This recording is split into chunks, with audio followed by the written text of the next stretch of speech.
Assalamualaikum warahmatullahi wabarakatuh. Ketemu lagi di channel M. Irfan Ramawan. Kali ini masih di mata kuliah Statistika Sosial. Di video berikut saya akan membahas sedikit tentang uji hipotesis. Di sini saya sudah memiliki 3 data.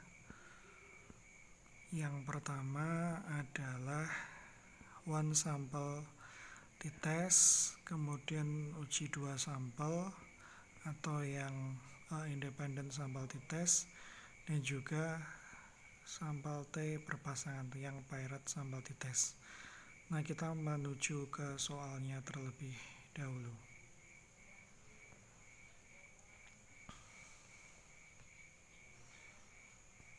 Nah, ini sudah ada 3 soal di sini. Yang pertama adalah uji 1 sampel atau one sample test. Di sini saya sudah memiliki datanya. Nah, kasusnya adalah dari penelitian sebelumnya diketahui bahwa rata-rata nilai statistik mahasiswa prodi KPI untuk angkatan sebelumnya adalah 85. Ujilah hipotesis yang menyatakan bahwa rata-rata nilai mata kuliah statistik mahasiswa KPI angkatan 2018 adalah 85. Catatannya adalah 2 angka di belakang koma semua diganti dengan nomor absen. Dan saya sudah menyiapkan datanya. Jadi 20 data pertama ini sudah semua data ada 80 data di sini. Sudah saya ganti 2 angka di belakang komanya menjadi nomor absen saya, yaitu 8. Langsung saja di variabel view. Di variabel view ini di sini sudah saya beri nama nilai dengan measure, yaitu scale. Nah, berikutnya adalah kita masukkan data statistik dalam jendela data view, kemudian beri nama variabel view dengan statistik, kemudian beri label dengan skor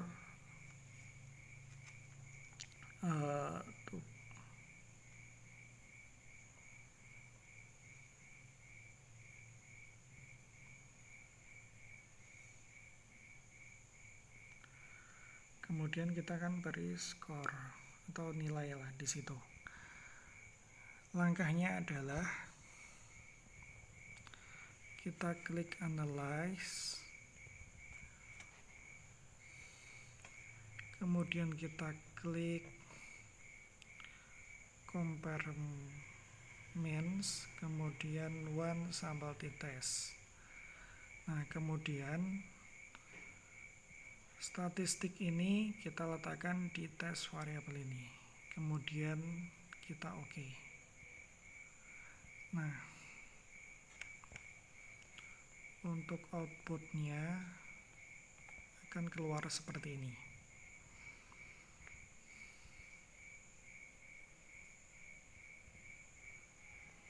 Nah, kemudian untuk mengujinya adalah di sini, yaitu H0 mu sama dengan 85, H1 mu tidak sama dengan 85. Taraf signifikan alfa yaitu 5%. Arah pengujian adalah 2 arah. Taraf nyata pengujian alfa per 2. Nilai kritik dan daerah kritiknya adalah 1,960, di mana DF daerah ini adalah N-1 sama dengan 80, min 1 kurangi 1 sama dengan 79. 80 itu adalah datanya tadi. Di daerah putih ini berarti dia terima H0, Kemudian di daerah kuning ini adalah tolak H0 untuk alfa 2,5%. Nah, kemudian uji sampelnya adalah seperti ini. Nilai hitung T sebesar 4,827. Kemudian signifikansinya adalah 0,000. Berarti kesimpulannya adalah nilai T hitung sebesar 4,827 yang berada di area tolak H0. P-value-nya 0,000 yang berarti lebih kecil dari 2,5%, sehingga hasilnya adalah tolak H0. Nah, tolak ini jika berada di tolak H0 berarti 4,827 ini berada di area kuning, yang artinya rata-rata nilai statistik mahasiswa KPI 2018 tidak sebesar 85. Kita lanjutkan ke data yang kedua, yaitu uji sampel T per pasangan. Yang kedua uji 2 sampel T, yaitu 2 sampel saling bebas. Seorang mahasiswa akan meneliti keterlibatan kerja karyawan di sebuah perusahaan yang ditinjau dari model kepemimpinan, yaitu model kepemimpinan transaksional dan kepemimpinan untuk transformasional. Berdasarkan 40 sampel sebagai penelitian, masing-masing diambil 20 sampel untuk karyawan yang dipimpin dengan model kepemimpinan transformasional dan 20 lainnya dipimpin dengan menggunakan model kepemimpinan transaksional. Adapun data keterlibatan data karyawan dapat dilihat sebagai berikut. Nah, ini datanya. Transaksional ada 20 data. Begitu juga. Lalu kasusnya adalah laksanakan analisis uji T 2 sampel saling bebas atau independent sample t-test untuk data tersebut di atas dengan komputer program SPSS. Seperti tadi, lakukan kegiatannya adalah buatlah hipotesis 0 atau H0 dan hipotesis alternatif H1. Uji hipotesis tersebut dengan taraf signifikansi 0,05 atau 5%. Rubah 10 data pertama.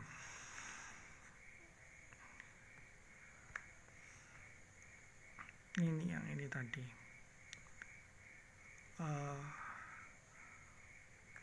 Uji beda rata tidak varian jika variansnya tidak diketahui. H0 mu 1 sama dengan mu 2. Rata-rata model transaksional dengan transformasional sama.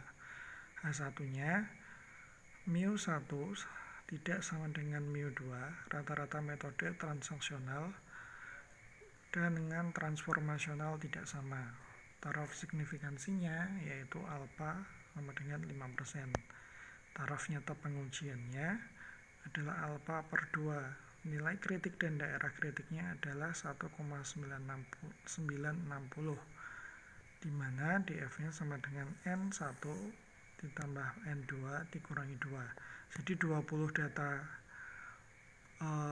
di transaksional ditambah dengan 20 data di transformasional, kemudian dikurangi 2 menjadi 38. Alfa per 2 nya sama dengan 2,5%.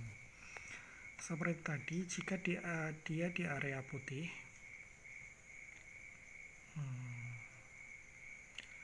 jika di area putih ini berarti dia terima H0, sedangkan jika dia di area kuning, dia tolak H0.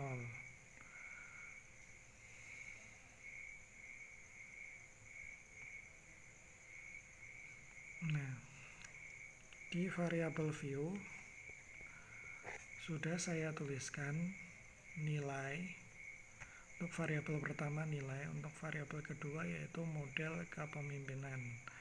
Nah, di values-nya sudah saya tuliskan Di value-nya sudah saya masukkan 1 transaksional dan 2 transformasional.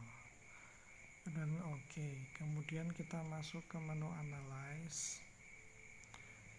Kemudian kita klik compare means. Kemudian independent sample t-test. Kemudian untuk variabel nilai ini kita masukkan ke test variabel.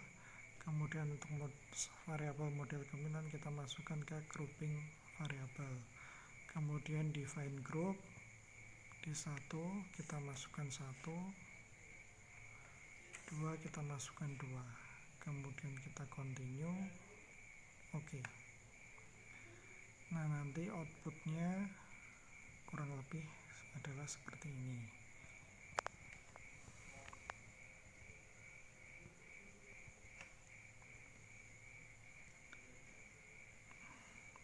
Diuji hipotesisnya.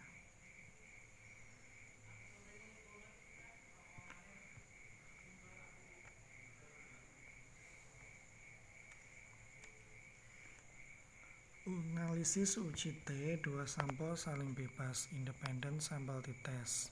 Kesimpulannya, nilai hitung T sebesar 1,457 yang berada di area terima H0.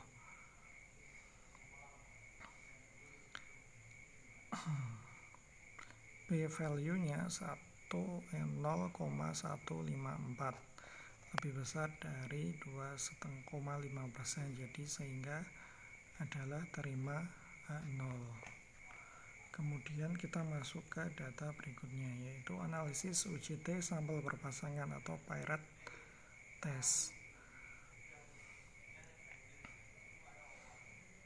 H0 mu 1 sama dengan mu 2, H1 mu 1 tidak sama dengan mu 2. Taraf signifikansi yaitu alfa sama dengan 5%, arah pengujian adalah 2 arah.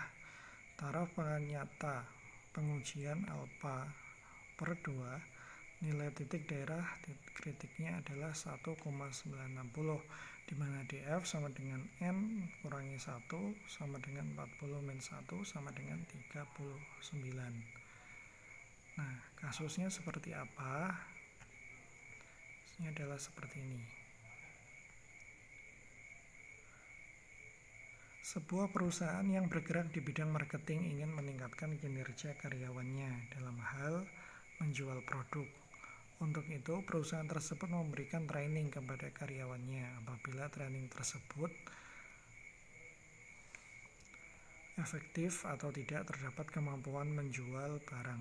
Untuk dilihat apa ada peningkatan atau tidaknya peningkatan penjualan barang atau produk. Untuk itu diambil sampel 40 secara acak pada karyawan di perusahaan tersebut dan diperoleh data seperti berikut ini. Nah, kemudian lakukan kegiatan yaitu membuat hipotesis 0, H0 dan hipotesis alternatif H1. Uji signifikansinya 5%. Kemudian rubahlah 10 data pertama di kedua variabel. Ini sudah di variabel view. Untuk variabel pertama saya beri nama sebelum training, dan di variabel kedua adalah sesudah training. Maka hasilnya seperti ini. Setelah datanya kita copy semuanya, ada 40 data di sini. Data sesudah dan sebelum training terdapat 40 data. Nah, dari kedua variabel ini, 10 data pertama sudah saya ganti angkanya menjadi angka nomor absen sesuai nomor absen saya, yaitu 08.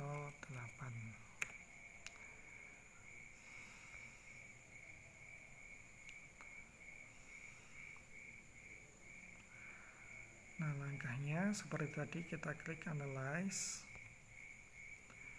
kemudian compare means, kemudian paired sample t-test. Kemudian kita masukkan ke variabel 1 sesudah training ke variabel 2. Kemudian kita klik OK. Maka hasilnya adalah seperti ini.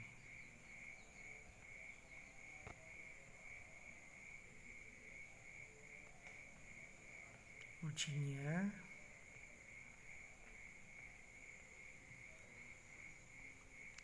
Nilai T tadi terhitung 2597.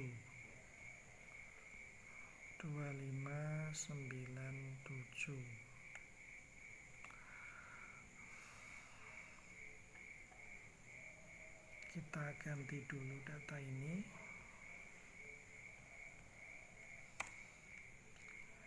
Kita masukkan data yang tadi.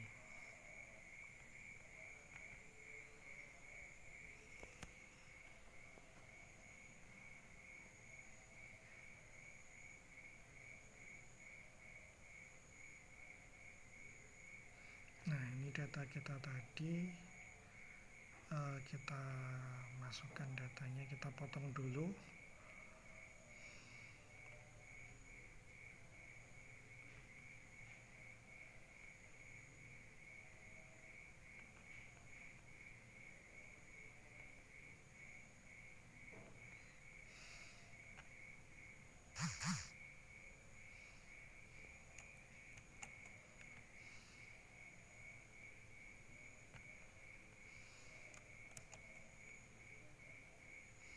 Nah, ini datanya.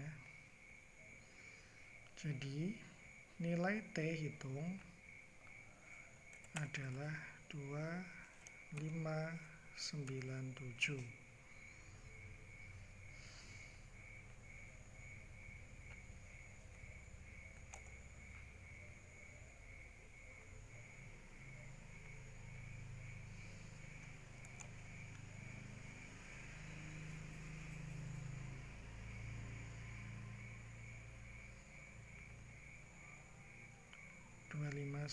Ini. Kemudian untuk p-value melalui signifikansi ini yaitu 0,013.